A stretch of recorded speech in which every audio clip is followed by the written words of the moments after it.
Well, hi, this is Robert Zuniga, founder of OvercomingRoadblocks.com, and I am here today with Richard Aguilar. And Richard Aguilar is president, CEO of Aguilar Productions, here based in St. Paul, Minnesota. And Aguilar Productions is the leader in promoting the U.S. emerging markets to corporate America, producing marketing conferences and special events with a focus on the Hispanic, Asian American, African American, U.S. emergent African, and the LGBT markets. Aguilar Productions has been featured many times here locally at the Star Tribune, the St. Paul Pioneer Press, Twin Cities Business Magazine, the Business Journal, Hispanic Business Magazine, and others.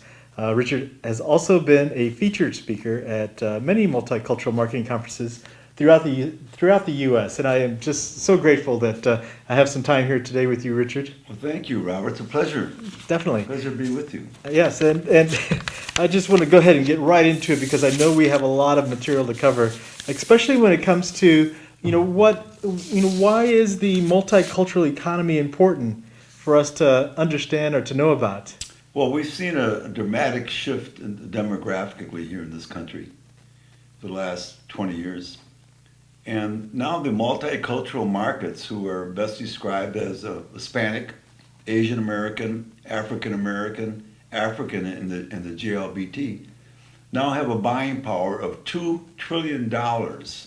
So as a business person, as anyone interested in marketing, that sum and those numbers are amazing. That is a huge number, and specifically with Minnesota, also a huge number. Well, we've noticed a change in Minnesota. The last census, 2010, proved dramatically a 2% growth in the general market, Anglo market, a 77% growth here in the multicultural communities. That's dramatic. Definitely. And there's a buying power, by the way, of those communities, again, as we describe them, of about $15 billion in Minnesota. So that's a definite why. Yes. You need to understand what multicultural economies are all about. And you shared a little bit about what it is by definition, but could you expand on it? Why wasn't this known, say, earlier last century? What's the difference now in this century with why people talk about it at all? Yeah, I think the dramatic shift was the 1980 census. I think we determined then to start putting in categories because of this growth we were having with the immigrant communities, with the Asian population growing, with the African, the Hispanic, of course, and then with the African American markets here. So there was more census information that was very revealing, and that brought a shift to some companies who saw the change and acted upon it. And there was the start of multicultural marketing. Soon there was agencies that were headed up by Hispanic marketers. There was Asian marketing. So everything was broken down into categories then. Why? Because you had the information. You have to have the information in order to do the marketing. That's right. Of course, we know that. Yeah. So that was the beginning of that dramatic shift. And that was kind of the birth of multicultural marketing. Definitely, and you've been a large part of that here in the upper Midwest and in St. Paul, Minnesota in particular. In fact, how do people typically get started with marketing to the local multicultural communities here in the Twin Cities, for example? Well, 16 years ago, we decided as a company, Aguilar Productions, we went from a company that was doing, I would say, special events, a lot of entertainment, jazz concerts, that type of thing. But we went from determining there was a need to start producing conferences that would bring insights and strategies to companies interested. And that was the beginning of Aguilar Productions and the beginning of our mission and our vision is to promote the multicultural market's buying power. And that's what we did. And soon we were very fortunate at the same time to get some companies that were interested in what we were doing. General Mills, American Family Insurance, 3M, and some of these larger corporations that, of course, one of the reasons they're successful is they're always aware of the marketplace. And they were aware of the changing demographics. So we were able to start producing our conferences. But there was a lot of good media. The information was out there. And that started attracting a lot of people to, a lot of professionals to start coming to our conferences. So that was kind of the origin of being able to promote these buying powers and these consumer segments. Definitely, and it is so important to recognize the contribution that your company's made in this area, primarily because, without the insight that's provided as to what the communities are all about, and in this case, you're bringing in, a lot of information and resources and associates from either the West Coast or the East Coast, and you're bringing that information right here locally. Yeah. So local companies could benefit from it and do better business. It's just fantastic, the service that you've been providing the community here for these number of years. Well, that's the exciting part of what we do is that, we're the only company in this area that is producing these conferences, but we're also on the national scene, very pleased to say, because of the fact that our company is able to attract the top presenters in these different consumer segments. These agencies and these marketing experts are doing the work with corporate America throughout this country, and they're the leaders in this marketing effort. So they're able to come here, but there's a reason they come here also, because we are home to Fortune 500 companies. The list: the Best Buys, the Cargills, the aforementioned General Mills, and all these companies. So they are very pleased to be able to come to the Twin Cities. We're also known for our very successful advertising agencies, Campbell Methune, a lot of the big agencies that have been very successful. So we have I'd say the Twin Cities has a brand out there on the national scene as being a very hip, very savvy marketing community. Definitely. And what is important, I think, also for small business owners like myself. I consider myself an entrepreneur. The information you provide is state of the art and extremely topical. In fact, you're having a conference here. We have a number of conferences actually, but the one that's lined up here soon is. Could you share a little bit just quickly about that? It's May 23rd. It's our 8th annual Multicultural Marketing Conference. We're going to focus on the U.S. Hispanic market, the Asian. The new market we're very interested in is the growing African population, which we branded as the U.S. Emerging African market. And also with the GLBT, which we know that the Twin Cities here, Minneapolis especially, is home to a large consumer segment in the GLBT market. So those are our segments we're going to focus on. But we're also excited about our partnership that we're creating this year with Metropolitan-State University. And I'm very excited for this reason. They're a very successful educational institution here. But they after our meetings, they've come to the conclusion that our marketing students, the students that we have that are studying marketing and communication, they might not be prepared totally for what is now the economy. Their vision is more students coming out of Metropolitan-State with a knowledge of multicultural marketing. So you have a total knowledge in marketing of both the general market and the new multicultural communities. And for us to be involved with an educational institution like Metropolitan-State, and for them to have the same vision, for us sharing that vision, being prepared for the new markets, is pretty exciting for us. So we're really pleased with that conference. It's going to be an all-day conference, May 23rd. You can go to our website at Aguilar-Productions.com. The total conference is up and running there. All the information from how do you register to the date, to the presenters, to the topics covered. Definitely. Pretty extensive. So we're hoping that our viewers will take a look at what we're doing there on our website. Definitely. And there should be a link right here below us on this. If you're watching this, however you're watching this, there should be a link right straight to Aguilar-Productions.com to the information that you can provide. And hopefully you've heard this soon enough, because there's really only a limited number of seats. So this is something you've been doing for a number of years, and it's well attended by people who are there to work on their business. This is a content-rich event where people will get information that they can use the next day as they develop their marketing message. Yeah, and one of the things we pride ourselves on as a conference is that we want to have our attendees leave that day knowing that it was well worth the day away from the office, and to be able to have some insights and strategies about their next steps. And that's very important for us. We want to create, we draw upon a different set of attendees. We'll get some attendees it's their first introduction to the multicultural markets.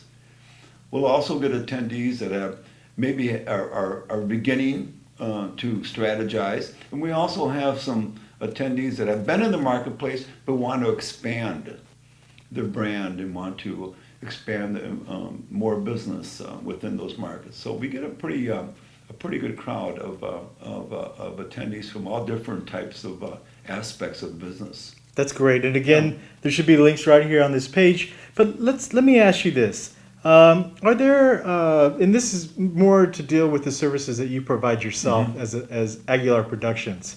Are there roadblocks that you've seen that are a part of what people bring to you in their quest to at least initiate, be successful? Because these are big numbers we're talking about in terms of purchasing power. Very big numbers. And how does that progress with when you meet people? Well, it's been my experience that the first roadblock is the lack of knowledge about these communities. It's amazing how a lot of business owners, especially the ones that have been used to marketing to a certain segment, that they don't take time to look around them and notice there's changes, but actually go and seek some of that information. For instance, we're home to, in Minnesota, we're home to one of the largest Somalian African groups in the country. Same thing with our Hmong and Laos Vietnamese communities. Thousands of these immigrants are here.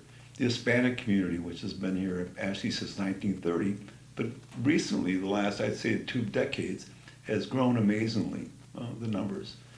So we don't take time to look around and consider the fact that these consumer segments have buying powers of billions of dollars. They could be your customer. That's right. But one of the roadblocks is understanding who these people are.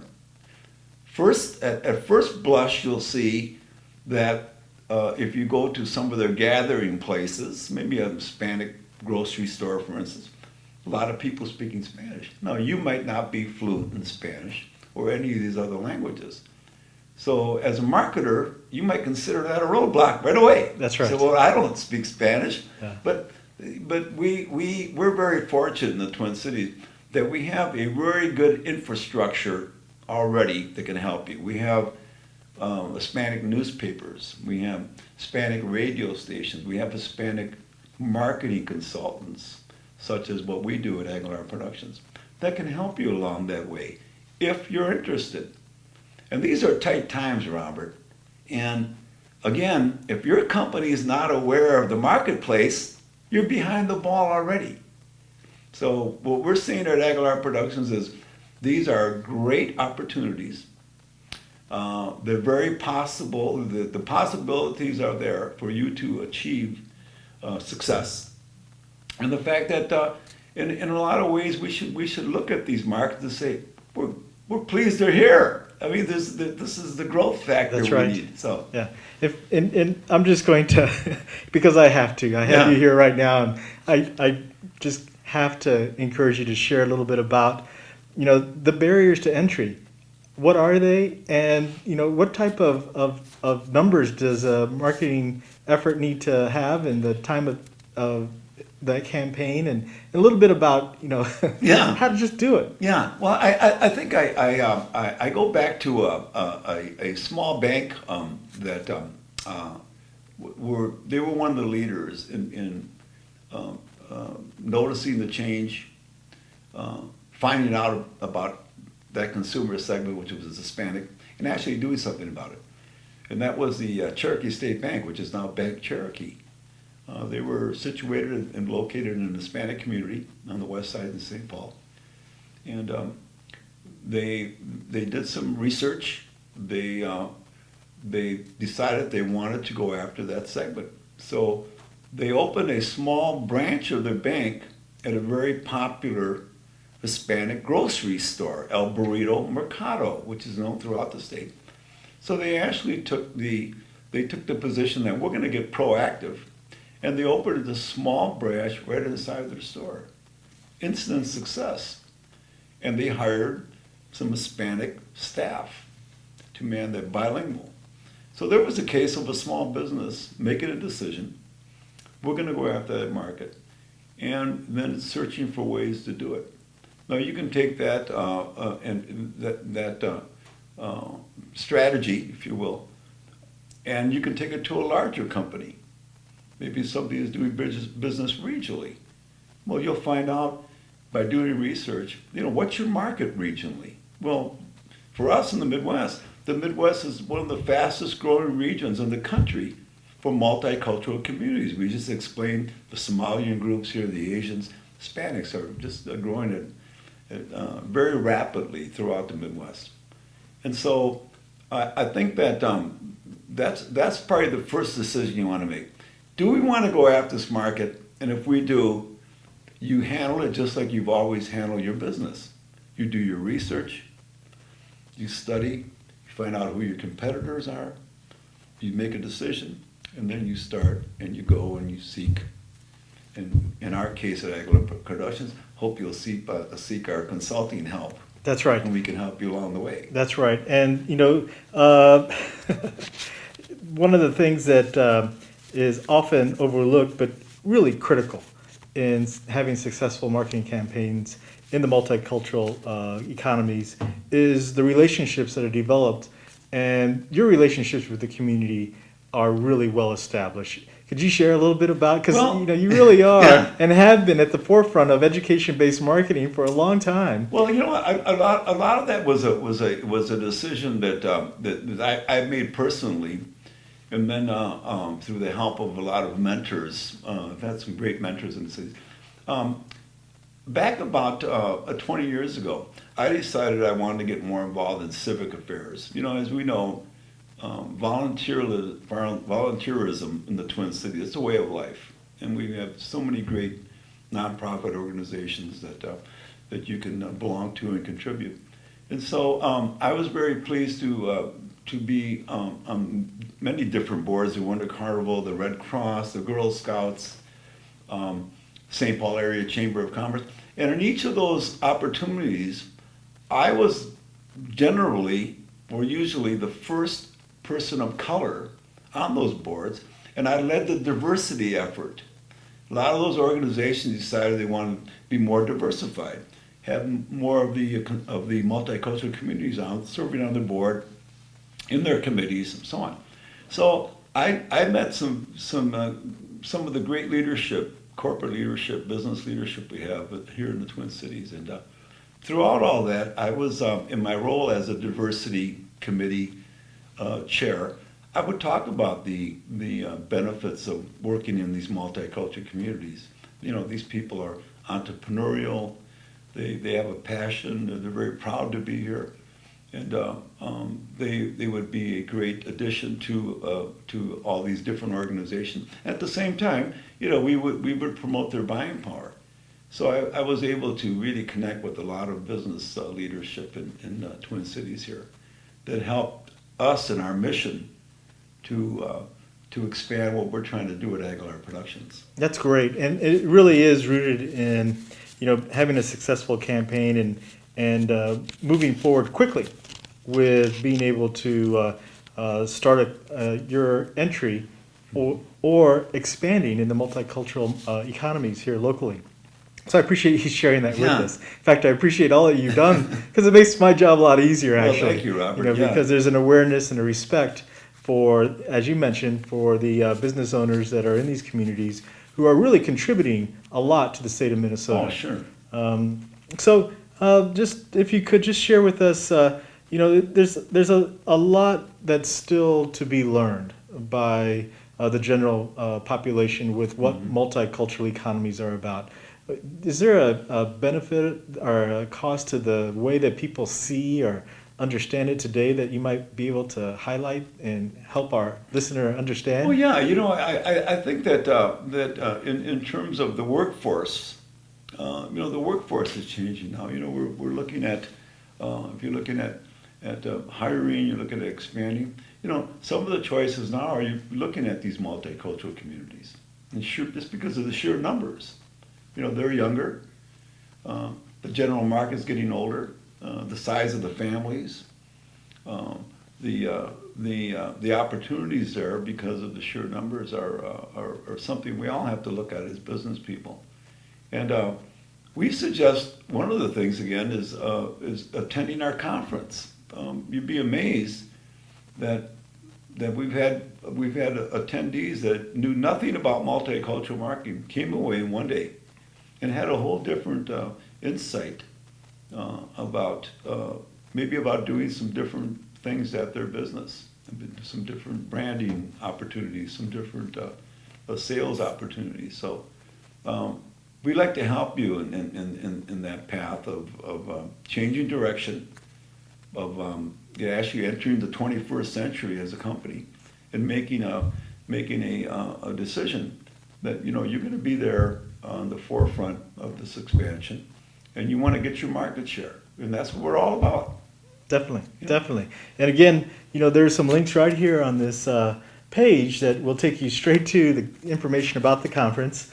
It is really, a must-attend event, primarily because there's new information that's being presented that's reflective of those government statistics that we talked about. Exactly. And they're going to be presented by marketers, which is a different point of view, an important point of view for small businesses, medium-sized business, and large businesses, to appreciate. So that way they could adjust their campaigns accordingly.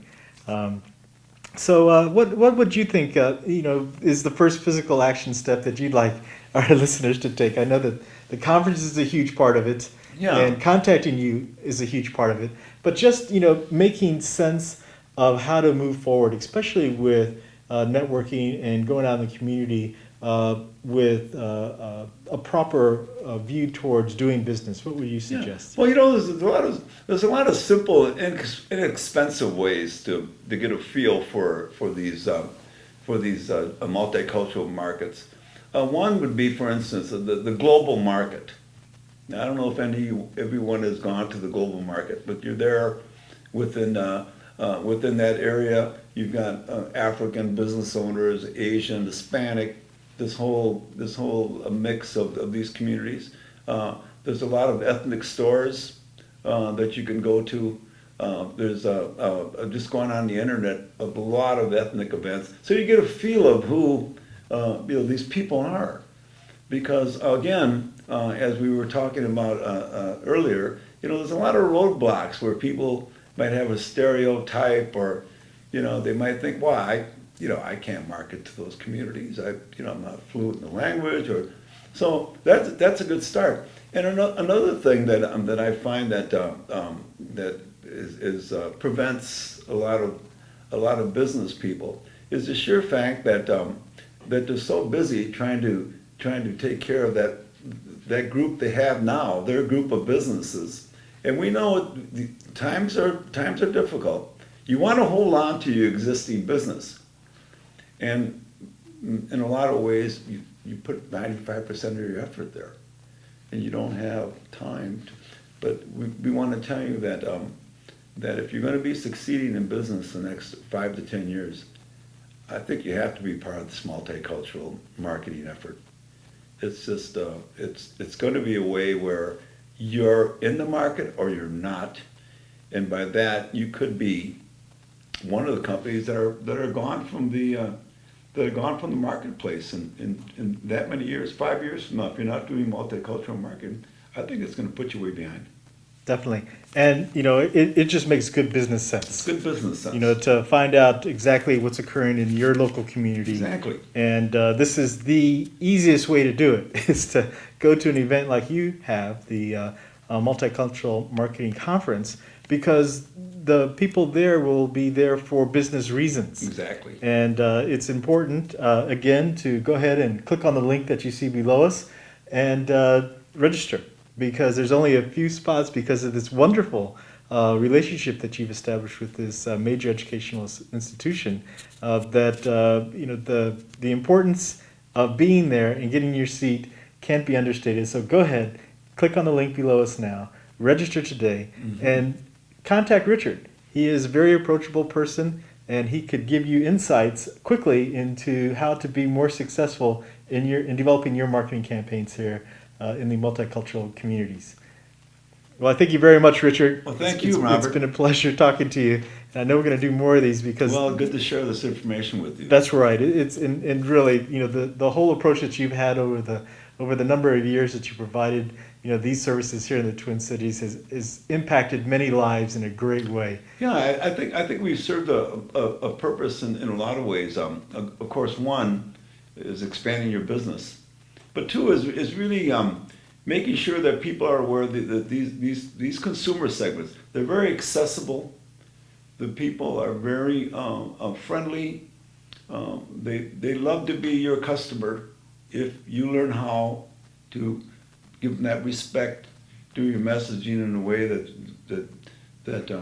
you create that image as a company that wants to do business with multicultural communities, and then from there it's all a success story. Definitely. And one we like to share with all the companies here in the Twin Cities. Definitely. So we look forward to seeing you at the Multicultural Conference here. This is Robert Zuniga of OvercomingRoadblocks.com, and I thank you very much. You have a great day.